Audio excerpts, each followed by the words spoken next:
পশ্চিমবঙ্গে বিকাশ পক্ষের স্বার্থে ভারতীয় জনতা যুব মোর্চা লড়ছে লড়বে। আরে নিয়োগ চাই বিজেপি চাই, আরে নিয়োগ চাই বিজেপি চাই। পশ্চিমবঙ্গের বেকার যুবকদের স্বার্থে পশ্চিমবঙ্গের বেকার যুবকদের ভাতা নয়, নতুন তাদেরকে নিজের উপার্জনের চাকরি চাই। পশ্চিমবঙ্গের বেকার যুবকদের ভাতা নয়, তাদের নিজের যোগ্যতার চাকরি চাই।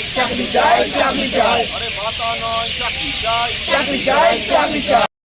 বিজেপি যুব মোর্চার পক্ষ থেকে সই সংগ্রহ করে নবান্নে পাঠানো হবে। আজ বীরভূমের রামপুরহাট রেল স্টেশনে ভারতের যুব মোর্চার পক্ষ থেকে 2 ঘন্টার পথসভা করা হয়। আজকে পশ্চিমবঙ্গে কোনো চাকরি নাই, ঠিক আছে। পশ্চিমবঙ্গে যত ছেলে হচ্ছে সব ছেলে তোমাদের বিহারে গেছে চাকরি করছে, আর বাইরে চলে যাচ্ছে। সেই জন্য আজকে আমরা এখানে চাকরি যাতে পাই, সেই জন্য আমরা এখানে একটা তরফ থেকে একটা ক্যাম্প করেছি।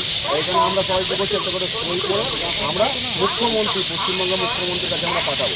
তাই তোমরা একটা করে সই করো, ওই জিনিসটা আমরা মুখ্যমন্ত্রীর কাছে পাঠাবো, যাতে যুব সমাজ কী হয় একটা করে চাকরি পাই। বুঝতে পেরেছো?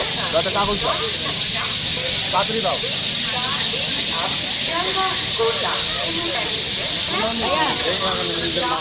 সেই মতো আজ রাজ্যসভার নির্দেশকে মান্যতা দিয়ে যুব মোর্চার নেতা নেতৃত্বরা রামপুরহাট রেল স্টেশনে উপস্থিত হন। সেখানে সাধারণ মানুষের কাছ থেকে সই সংগ্রহ করেন এবং একটি বাক্সের মধ্যে সংগ্রহ করা হয়। অনুষ্ঠান 2 দিন ধরে চলবে। সংগ্রহ হয়ে যাওয়ার পর এটি নবান্নে পাঠানো হবে।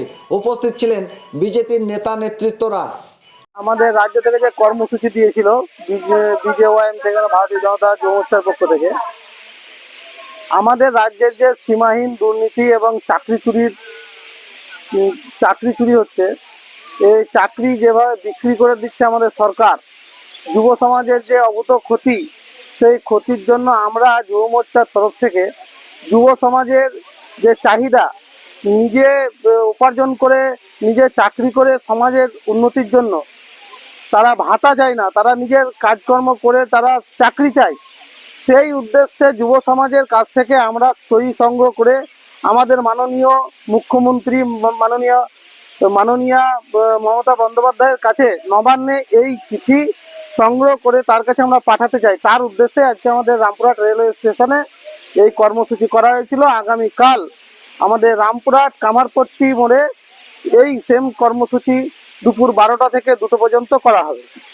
নাম কি পরিচয়?